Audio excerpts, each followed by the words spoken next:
First thing is Pledge of Allegiance.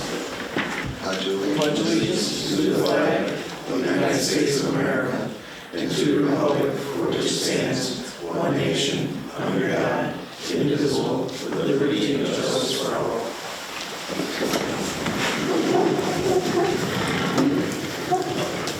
Before we start citizens' comments, I'd just like to remind people, please come up to the microphone. State your name if you're comfortable. You don't have to give your address.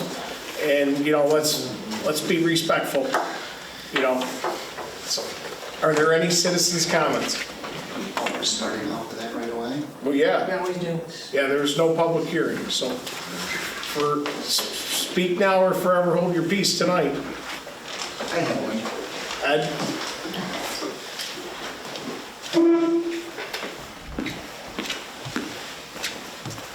Ed Schmidt. Two things, and feel free to answer them. Yeah, I don't have to be standing before you answer them. First one is, it would be nice to get an update on the open board seat. And then the second one is, a year, maybe a year and a half ago, we asked for the speed limit to be dropped on Hayes Road, and we had to wait for a speed study. Then the speed study came in and said it was going to be lowered, but the speed limit never got lowered. So I was just wondering if somebody could call the county and say, hey, what's the story, and get us an update. Okay. I'll tackle the open board seat. Obviously, we didn't put it on the agenda tonight. We're still mulling it around in our head. There's 4 of us, but it's, we seem to be trying to wrestle with it still. So that's why it's not on the agenda. The one thing I am comfortable with right now, though, we seem to mostly agree on, the path of the town right now with the 4 of us. But I think within the next, few months, we'll have a decision, or the decision will present itself. So that's my opinion on that. If any other board members want to speak up, they're more than happy to. What about the speed study? The speed study, I'll have to check into, because I don't know. It might be a matter of dropping the ball from one place to the next, because being a county road, but we usually end up putting the signs up on that road. I'll have to find out. So I'll check with highway supervisor, and then I'll check with Dina. Dina's away. She'll be back next week. So I'll try to track that down for you and get you an answer. Thank you. Fred?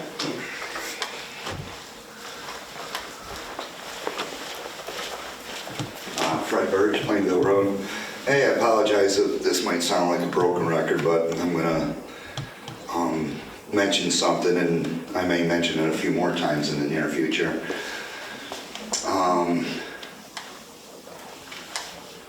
Over the past few meetings, I've made some comments about the town board, the planning board, and the club committee. And I'm not trying to throw shade at anybody. I'm just trying to get to an understanding. I've heard from the board members that they all live in Lysander, and they love the town that they live in and were elected to represent. And then I've been assured that everybody on the planning board lives in Lysander and loves Lysander and wouldn't want to do something detrimental to the community as far as development is concerned. And then I also became aware that the planning board chairman said that the proposal for the warehouse at 690 Hankel, whether it was going there, is going there or not. The recommendation to go from, say, a 30% build out to a 50 or 80 was not done from the town board or the planning board, but was an idea floated from the club committee, which is why I foiled, okay, we know the town board loves Lysander, we know the planning board loves Lysander. Who is on the club committee? Who would offer a proposal of something like that? Do they live in Lysander? Okay, so I foiled, and I found out that, they live in Lysander, and they were appointed by the previous supervisor, And, you know, the two of them are developers and one is a real estate agent. And I didn't see any soccer moms or any people that I recognize as living in the community for 40 or 50 years. And I thought that, you know, was a concern.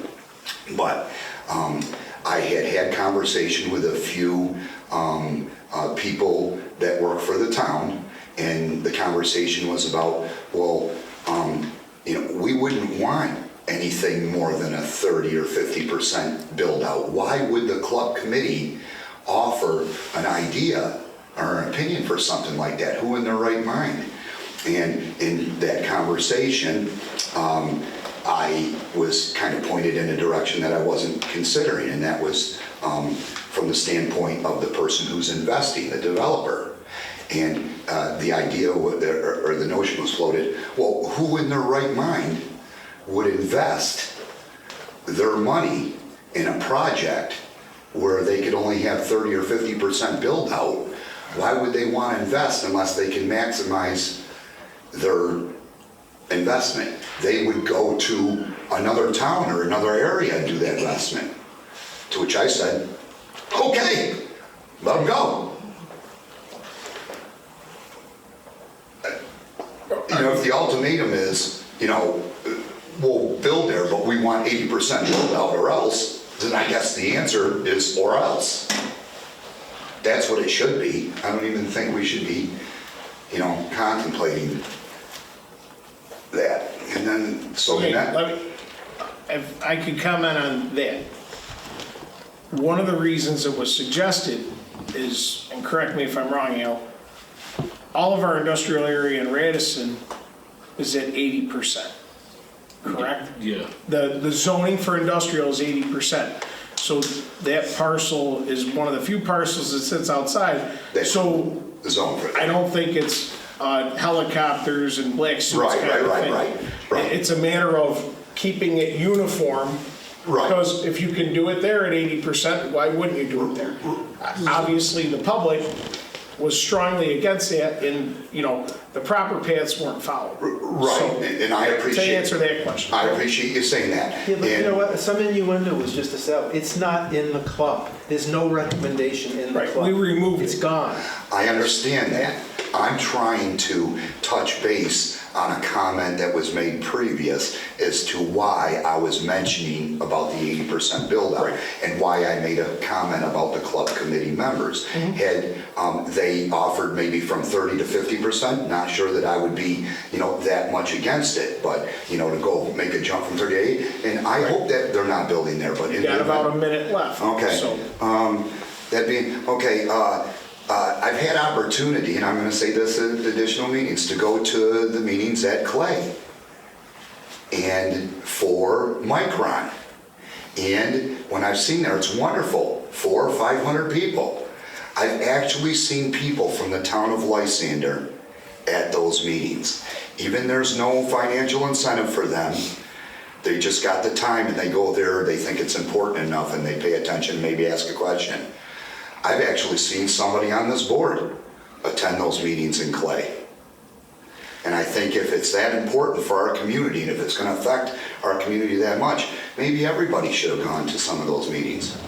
But when I went and they made their town board, their planning board, and their zoning board and their code enforcement all available for the public to ask a question, and made their town map available, the question I had for them was, can you show me on your map where you're doing your big housing developments? And they looked at me and they said, well, what are you talking about? I said, we're going to build out Micron and there's going to be 20, 30, 40,000 jobs. Where are these people going to live? I was told by Damon Ulatowski, who's the supervisor of Clay, that the town of Clay expected as much as 80% of that labor force for Micron to come from existing people that are living in Onondaga County and north of that they anticipated maybe 10 to 15% of the people coming in on a Learjet from Silicon Valley or the main warehouse. And so if they're not building out huge developments in Clay, I don't understand what the urge is to build out massive development in Lysander, prepare for all these workforce people that are gonna come to Micron. And the last thing I'll say is, they told me that that build out would be from 20 to 25 years. It's not gonna happen in 2 years. So the development that corresponds with that can go slowly. It doesn't have to be built out tomorrow. Right. Thank you for your time. Thank you. Mrs. Rowan. Okay, I'm waiting for Mrs. Wu. I just have a quick comment. I know the board sees it's a real bone of contention, and I voiced a lot about it, I admit it. However, I see 4 intelligent adult men sitting at this table. Whether you get the 5th seat or not, if it ends up being decided by taxpayers at a vote or whenever, I can't believe that the 4 of you cannot do the town of Lysander's business and be able to compromise and seek common ground. Because as I said, I see 4 intelligent adult men, and I think you can run this town with the 4 of you. Thank you. Thanks. I take that compliment sort of personally, I see being my three, mother. I see 3 Yeah, intelligent okay. adult Maybe men, excuse me. Thank you. It only goes so far. So, town board comments. We'll start with you, Mr. Moore. I just want to thank everybody for coming. Thank you for your comments. Thank you for everybody who's watching. Same here, just get on with business. I'll echo that. You know, I don't want to break the streak, so we'll get on town business. Okay. Supervisor's comments. I'd like to thank, over January, we had a couple ice rescues in town of Lysander between the Jacks Reef, Memphis area, and this last weekend over on 3 Rivers. Please, people, if there is ice, which there shouldn't be any left right now, don't go out on it. None of it's safe. You know, try to watch your animals, your dogs, everything, keep them off the ice. And I commend and thank all the, first responders that went out and responded and saved people and helped people off. And remember, they can also be hurt. So, think about what you're doing before you go putting yourself in harm's way. I had a chance to attend the Beeville Big Chill over the weekend. It was great. Unfortunately, there was no snow and it was more mud, but it was great to see everybody getting, doing something for charity. The tent was definitely warm and it was a somewhat cool day, not terrible, but there was a definite breeze off the river. We thank the Chamber of Commerce for running that. We also will have an opening. Our assessor's office, our data collector will be retiring sometime in April, so there will be an opening. It will be on the town website, and there will be information here at Town Hall. So if you're interested, look at the website, stop by the office, talk to the assessor's department. They'll let you know what the job's about and give you an idea. And that is all I have for right now, I believe. Just a point of order. When did we do the minutes? Is that what got left off? We didn't, Dina was not here. Okay. So the minutes are not done, Okay. sorry. Yes, Okay. no, we'll be approving the minutes at the next one. Department head reports. Tony? I don't have anything. Okay.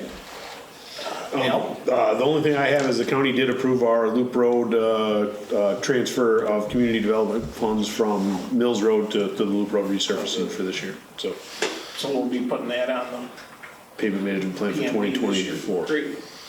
Gretchen, filling in for Dina. I'm all good. Okay. Regular agenda items, hold on to your seats. Motion A, I'd like to get a motion to authorize the town clerk to advertise for a public hearing on February 15th at 6:30 PM to amend the town code, section 295-47, to authorize installation of stop signs at the following intersections: Sedgegrass Road entering Tall Tree Lane, westernmost intersection; Sedgegrass Road entering Tall Tree Lane, easternmost intersection; Timber Ridge Lane, eastbound and westbound entering Tall Tree Lane. I'll move it. I'll second it. Mr. Moore moved it. Councilor Gerasi second. Discussion? We have to do this. We have to have public hearings for the stop signs. This is in the Timber Banks area, correct? Okay. So as we build the roads, they get approved, and we gotta put the stop signs in at the end. And the developer, I believe, pays for the installation of the stop sign. Yep, our highway department does it and then puts a voucher in against the developers. That's where it'll account for the cost of the stop sign and the labor. Okay. All in favor? Aye. Aye. Motion carried. Thank you, Gretchen, for attending tonight for that one motion. Took her longer to come here than it did. No, I'm sorry. Would we like to do an executive session Yes. tonight regarding the labor agreements? Yes. Contract negotiations? I'll move it. I'll second. That is at 6:45 PM. We are entering into executive session. There will be no actions after, so you're free to leave.